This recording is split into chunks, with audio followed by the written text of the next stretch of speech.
안녕하세요. 모형꾼입니다. 오늘 소개해 드리려고 하는 총은 아니죠. RPG7. 바로 이 RPG7을 소개해 드리려고 이렇게 촬영을 하게 되었습니다.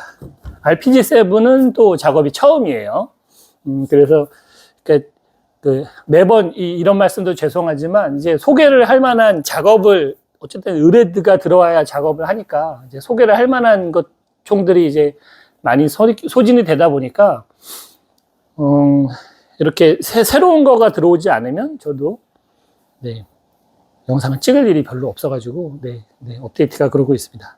어쨌든 오늘 소개해 드리려는 이 RPG7, 이 RPG7은 소련에서 1958년에 개발이 된 총이에요. 58년 개띠입니다. 이 총이 개띠예요. 덱타로프에서 61년부터 생산을 했다고 되어 있습니다. 덱타로프는 그 덱타로프 기관총으로 해서 많이 알려져 있는, 저한테는 좀 친숙한데 모르시는 분들도 계실 거예요. 꽤 예전에 많이 생산을 했던, 근데 지금도 이 덱타로프에서는 RPG7을 생산을 하고 있다고 합니다.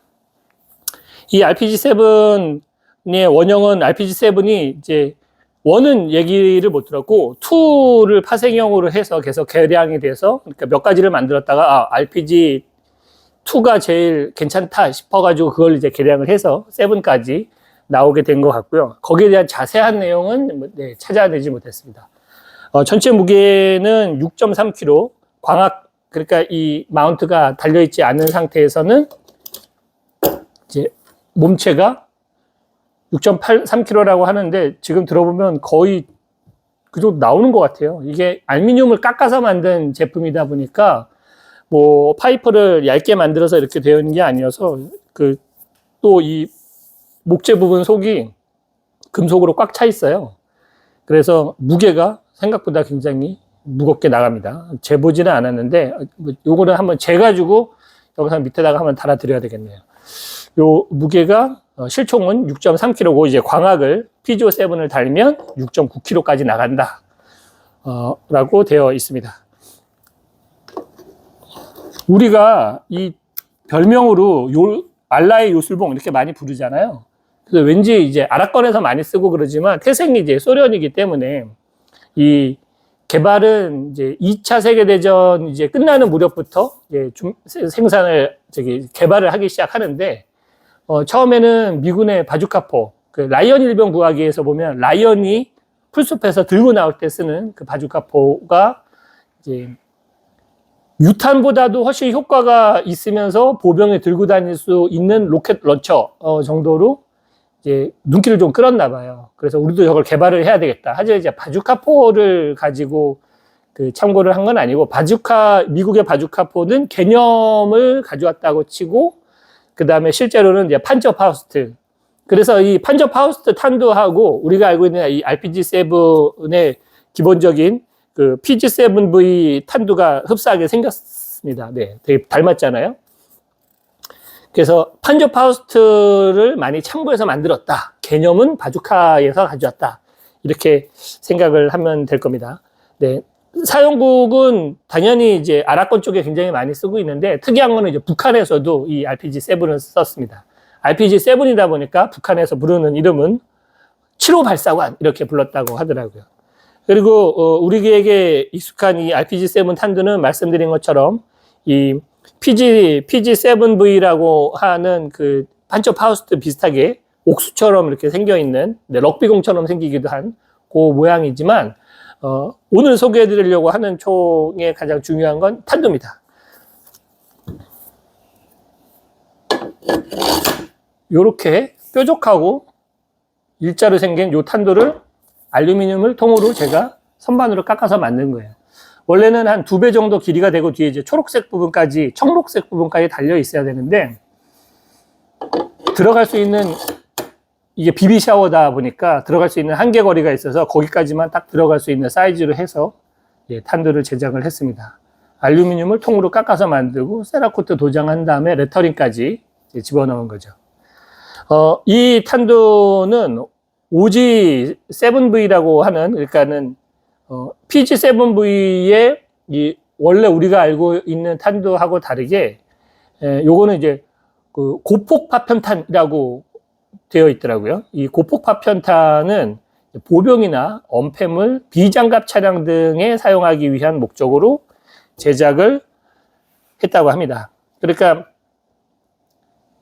기본적인 탄이 대전차, 그러니까 탱크를 때려 부시는 깊은 장갑을 부시는 용도라면 그 정도까지는 필요 없는 거죠. 무게도 좀 절감이 되고, 그 다음에 너무 넓은 화력보다는 집중적으로 뚫어서 벽 뒤에 보병을 살상을 한다든가, 아니면 차량을 무력화시키는데 아무래도 PG7은 덩치도 크고 좀 부담스러운 사이즈가 되고, 이게 날아가는 것도 좀 달라요. 네.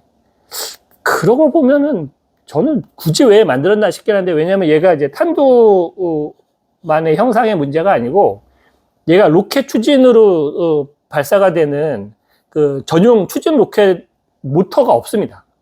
그러니까 장약으로 쏘는 걸로 나가는 거니까 약간 곡사로 날아가게 되는 거죠. RPG-7 보통 우리가 알고 있는 PG-7 같은 경우는 일자로 촥 하고 날아가잖아요. 거의 일자처럼 날아가거든요. 로켓 추진 장치가 있어서.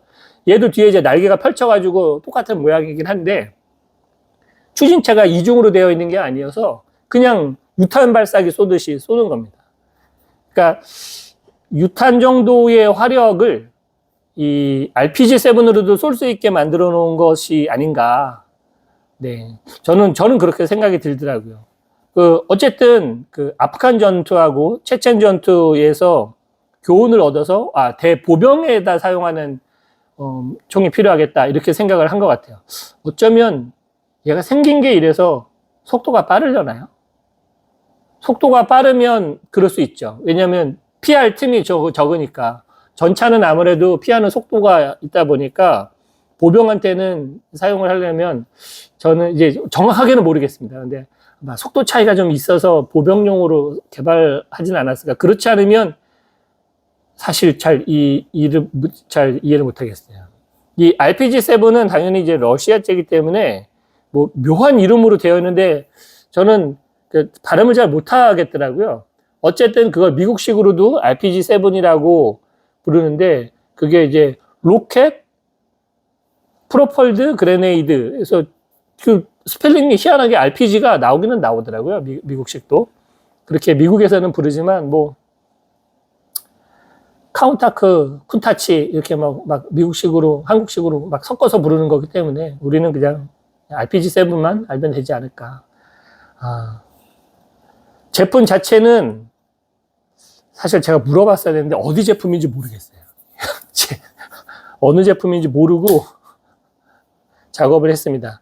이 PGO7 마운트가 이제 원래 있던 거는 사이즈가 맞지 않아요. 이 중국제 초록색 약간 사이즈가 작은 거에 맞춰져서 나온 거다 보니까 그 마운트 개조해줬고, 그 다음에 전체적으로 헤비 빈티지 작업을 해줬고, 이 의뢰자분은 워낙 헤비 빈티지를 좋아하셔서 가능하면 다 전장에서 막 굴러먹던 그런 급여로 제작을 해달라고 하셨습니다. 자, 그럼 가까이서 한번 살펴보겠습니다.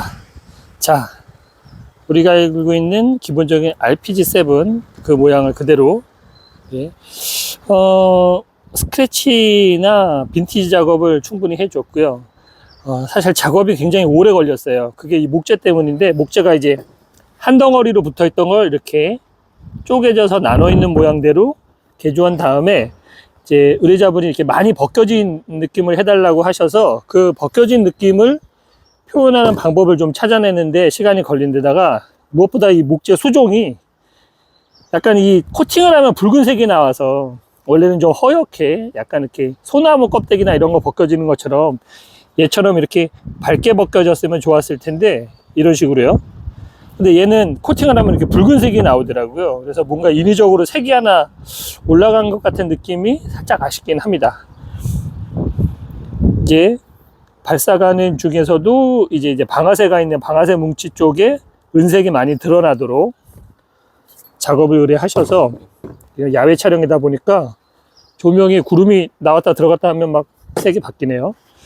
그래서 은색으로 많이 벗겨진 그런 작업을 해주었고, 그 다음에 이제 PGO7을 장착하기 위해서 마운트는 제작해서 만든 겁니다. 원래 이게 제품이 중국제 피지오 7 그 레플리카를 달게 되어 있어서 여기가 마운트가 작아요. 그래서 여기 금속 블럭을 깎아서 통으로 깎아가지고 만들어서 기존에 있던 마운트는 이제 밀링으로 밀어서 없애버린 다음에 장착을 할 수 있도록 마운트를 이렇게 제작을 해줬습니다. 이 좌우에 들어가는 육각 렌치 때문에 위치를 실총하고 똑같이 딱 걸리게 잡을 수가 없었어요. 장착도 생각을 했어야 되기 때문에. 그리고 아주 헤비하게 헤비 빈티지 작업 해드렸고, 그 다음에 뒤에도 보면 뒤에 이제 스크래치 많이 나고, 가공이 이 제품이 여기가 좀 각이 져 있고 형상이 약간 아쉬움이 있었습니다. 그래서 형상을 최대한 맞춰드는 작업을 했고요. 당연히 위아래로 이렇게 나눠져 있는 형상, 이게 통나무의 내부에 심재처럼 넣어진 거라 실제로는 아예 잘라내고 싶었는데 자를 수 없는 구조더라고요.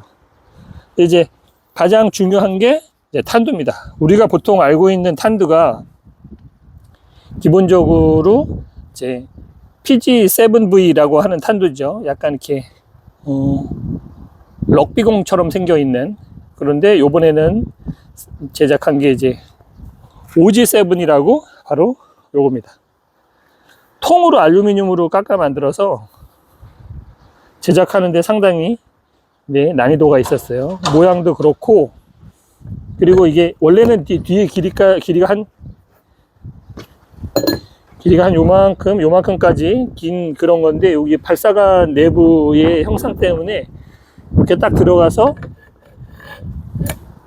실물 튀어나오는 정도까지만 딱 맞춰서 이렇게 제작을 하게 됐습니다. 네. 들어가는 레터링도 그대로 재현을 해줬고요.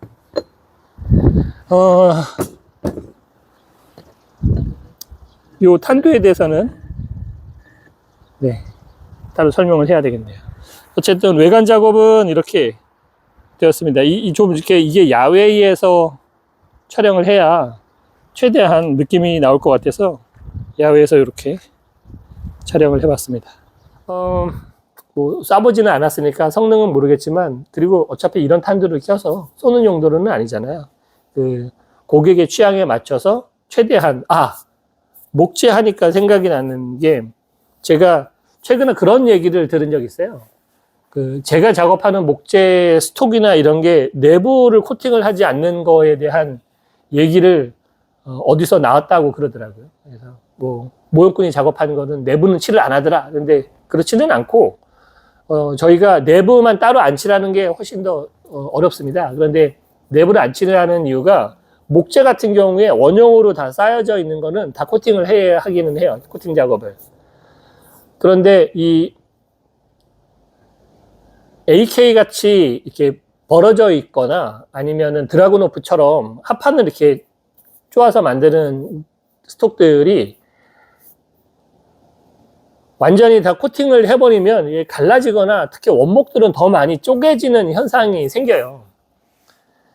실전에서는 기름이 먹여져 있거나 그래서 굽는 그런 가구용 오일이 아니고 강중류 같은 기름에 쩔어 있기 때문에 잘 터지지가 않는데, 전시를 해놓는 것들은 생각보다 갈라지거나 터지는 현상들이 좀 있어서 안쪽을 비워서 안쪽은 숨을 쉴 수 있도록 공기가 통해서 쪼그라드는 걸 좀 방어해 주려고 제가 일부러 칠을 안 하는 겁니다. 근데 이제 오해가 있더라고요. 보이는 데만 하는 거 아니냐. 색은 안팎으로 다 들어가는데 코팅은 외부에만 보통 제가 합니다. 그 이유가 가능하면은 목재가 수분을 먹었다 뱉었다를 반복을 하면서 내부까지 계속 건조가 되기 위해서, 목재들이 7년, 8년씩 건조를 해도 완벽하게 수분이 사라지지 않아요. 왜냐하면 공기 중에 수분을 빨아들이기도 하기 때문에. 그래서 숨을 쉴 수 있게 해줘야 좀 더 오래 간다라는 게 제 생각이어서 안쪽을 칠하지 않는 겁니다. 물론 저는 안쪽까지 다 칠해주세요 하면 당연히 해드립니다. 근데 그런 게 성의가 없다, 이렇게 보일지 몰랐어요. 그래서 해명 차원에서 말씀을 드리는 겁니다. 네. 잡설도 있었지만 오늘은 이렇게 RPG7 알라의 요술봉, 요걸 한번 소개를 해드렸습니다. 저도 RPG7은 없는데 예전에 모아쇼에서 봤던 그 CO2로 발사하는 그거 하나는 굉장히 갖고 싶었었어요. 들여올 방법이 없어가지고 제가 못 구했었는데 언제가 기회가 되면 네, 그 스폰지탄을 멀리 날려보내는 그 하나를 구했으면 좋겠습니다. 네, 이렇게 RPG-7 그리고 몇 군데 포인트가 있긴 한데 그거는 뭐 굳이 사진으로 살짝 설명을 해드리도록 하겠습니다. 네, 고맙습니다. 저는 모형꾼이었고요. 또 다른 영상으로 찾아뵙겠습니다. 고맙습니다.